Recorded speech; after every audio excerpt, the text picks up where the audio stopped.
नमस्कार साथियों, मैं डॉक्टर राजीव सिंह अपने चैनल अनुभूति में आप सबका एक बार फिर से स्वागत करता हूं। और साथियों, अगर मैं आपसे ये कहूं कि ब्याने के कुछ दिन बाद आपके पशु ने खाना कम कर दिया, बिना किसी बीमारी के उसने खाना कम कर दिया, जाहिर सी बात है उसका मिल्क प्रोडक्शन कम होने लगा, उसके शरीर में उसकी पसलियां, उसकी हड्डियां दिखाई देने लगी, वो कमज़ोर होने लगा। और आप जब चेक करते हैं तो कोई फीवर भी नहीं है। जो वो गोबर करता है, गोबर में एक अलग सी शाइनिंग सी रहती है, जैसे लगता है कोई मेम्ब्रेन सी है ऊपर से।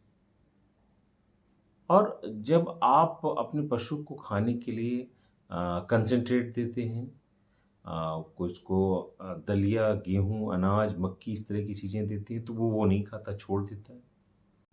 बल्कि वो सूखा चारा, सूखा भूसा इस तरह की चीज़ें खा ले रहा है। तो किसान परेशान है कि मैं इसको अच्छी चीज़ें दे रहा हूँ, वो ये खा नहीं रहा है, पर ये सूखा भूसा या चारा इस तरह की चीज़ें खा लेता है। तो इस तरह तो मेरा पशु बिल्कुल खराब हो जाएगा, मेरा मिल्क प्रोडक्शन सारा चला जाएगा। तो साथियों, क्या है ये और ये क्यों होता है? आइए जानते हैं।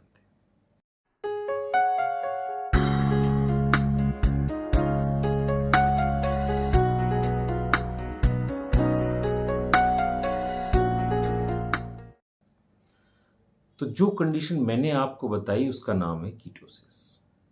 और कीटोसिस ब्याने के बाद होती है, पहले भी मैं बात कर चुका हूँ। और ये होती क्यों है? आपके पशु के नेगेटिव एनर्जी बैलेंस में आने से।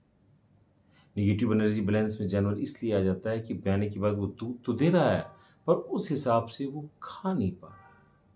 उस रेशियो में उसका ड्राई मैटर इनटेक नहीं है, जितना उसे खाना चाहिए वो नहीं खा पा रहा है, तो वो कमज़ोर होता जाता है और फिर वो धीरे-धीरे इस कीटोसिस के फ़ेज़ में आ जाता है। तो फिर इसका उपचार क्या है? इसका उपचार है एनर्जी, ग्लूकोज़, डेक्सट्रोज़। अगर एक वेटनेरियन को इसका इलाज करना होता है तो वो जितना कंसंट्रेट ग्लूकोज़ उसको मिलता है, 25%, 50%, वो उसको चढ़ाता है पशु को, आईवी उसको इन्फ्यूज़ करता है और उसको एनिमल को तुरंत आराम मिलता है। लेकिन हमारे पशुपालक भाई क्या कर सकते हैं? क्योंकि आईवी ग्लूकोज़ देना तो उनके बस में है नहीं। तो वो ये कर सकते हैं कि वो मार्केट से प्रोपाइलीन ग्लाइकॉल बेस्ड कोई प्रिपरेशन ले आएँ। बहुत सारी प्रिपरेशन है मार्केट में।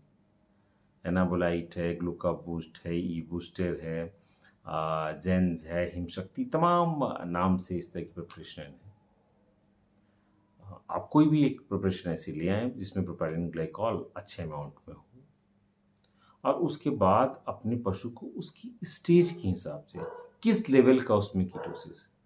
मान लीजिए बहुत सीवियर है, तो आप क्या कर सकते हैं, 200 ml सुबह, 200 ml शाम, 2 दिन दें।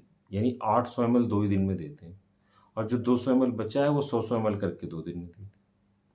अगर नॉर्मल है तो आप उसको चाहें तो पहले दिन 200 ml सुबह शाम दें, और फिर बाद में पर डे 200 ml दे दें, 3 दिन तक अगले। और अगर उससे भी नॉर्मल है कि वो अभी बहुत माइल्ड फॉर्म में है, तो 100 ml सुबह और 100 ml शाम, इस तरह 5 दिन आप करके दे सकते हैं। तो ये प्रिपरेशन ही इनका इलाज है। आप इन्हें देंगे और आपका पशु जो है 2-3 दिन में ठीक हो जाएगा। उसका खाना-पीना और मिल्क प्रोडक्शन भी सुधरने लगेगा। तो साथियों, प्रोपाइलीन ग्लाइकॉल को अपने ताज़े ब्याए पशुओं में ज़रूर प्रयोग करें अगर ज़रूरत पड़ती है, और उसके कैसे रिज़ल्ट्स हैं वो मुझे ज़रूर बताएँ। धन्यवाद साथियों।